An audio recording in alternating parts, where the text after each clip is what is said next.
ഞാനെന്നുള്ളത് നമ്മുടെ മാവേലിക്കര ഈസ്റ്റ് നട ചെറ്റിരങ്ങളുള്ള വാക്സ് മാർക്കിലാണ് കേട്ടോ. ഇന്ന് ഇവര് PPF-ഉം ബൊറോഫിൻ കോട്ടിങ്ങും അതുപോലെ ആന്റി ഗ്ലെയർ കൂളിങ്ങും ഒക്കെ ചെയ്ത ഒരു വണ്ടിയുടെ ഡെലിവറി വീഡിയോ ആണ് കാണാൻ പോകുന്നത്. ഇതേക്കെന്ന് വെച്ച് കഴിഞ്ഞാൽ കുറേ സ്ക്രാച്ചും കാര്യങ്ങളായിട്ട് നമുക്ക് വന്നത് ഇവിടെ ഈ സൈഡ് ബമ്പറെല്ലാം സ്ക്രാച്ച് ഉണ്ടായിരുന്നു.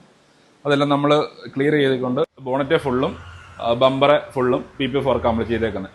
പിന്നെ നമ്മൾ ഒരു ഐപ്പർ ലെയർ ബൊറോഫിൻ കോട്ടിംഗ് ആണ് ഈ വണ്ടിക്ക് ചെയ്തേക്കുന്നത്. അതുപോലെ തന്നെ ഇവർ ഗ്രാഫൈൻ കോട്ടിംഗ് ചെയ്യുന്നത് സെയിന്റ് ഗോമന്റെ പ്രൊഡക്ട്സ് വെച്ചിട്ടാണ്. സെറാമിക് ഒക്കെ ചെയ്യുന്നത് 3Mന്റെ പ്രൊഡക്ട്സ് ആണ് യൂസ് ചെയ്യുന്നത്. എല്ലാം ബ്രാൻഡഡ് പ്രൊഡക്ട്സ് ആണ് യൂസ് ചെയ്യുന്നത്. ഈ കാണുന്ന ഹൈപ്പർ ലൈനിന്റെ പ്രൊഡക്ട്സ് വെച്ചിട്ടാണ് ഇവരുടെ ഈ വണ്ടിയുടെ ബൊറോഫിൻ കോട്ടിംഗ് ഒക്കെ ചെയ്തിട്ടുള്ളത് കേട്ടോ. ഈ വണ്ടിക്ക് അണ്ടർ ബോഡി കോട്ടിംഗ് ചെയ്തിട്ടുണ്ട് കേട്ടോ. ഇതാ കണ്ടില്ല. ഇവർക്ക് വണ്ടി സംബന്ധമായിട്ടുള്ള കുറേ അധികം സർവീസുകളുണ്ട്. നിങ്ങൾക്ക് വണ്ടിക്ക് പെയിന്റ്, സ്ക്രാച്ചസ് സംബന്ധമായിട്ട് എന്ത് ഇഷ്യൂസ് ഉണ്ടെങ്കിലും ഇവരെ ധൈര്യത്തെ കോൺടാക്ട് ചെയ്യാം. കാറിന്റെ ആക്സസറീസ് ഇവിടെ ലഭ്യമാണ്. ഇവരുടെ നമ്പർ ഞാൻ വീഡിയോയുടെ താഴെ മെൻഷൻ ചെയ്തിട്ടുണ്ട്. അതുപോലെ കമന്റ് ബോക്സിൽ പിന്നും ചെയ്തിട്ടുണ്ട്. നിങ്ങൾക്ക് വണ്ടിയുടെ ഫ്രണ്ട് ഗ്ലാസിൽ നിന്ന് ഓവറായിട്ട് ഹീറ്റ് വരുന്നുണ്ടോ എങ്കിൽ ആന്റി ഗ്ലെയർ ചെയ്താൽ മതി. ഇവർ ചെയ്യുന്നത് ഗാർവേറിന്റെ പ്രൊഡക്ട്സ് വെച്ചിട്ടാണ് കേട്ടോ. നമ്മുടെ മാവേലിക്കരയിലെ ചെറ്റികുളങ്ങര അമ്പലത്തിന്റെ കിഴക്കേ നടയിലാണ് നമ്മുടെ വാക്സ് മാർക്കിന്റെ ലൊക്കേഷൻ വരുന്നത്.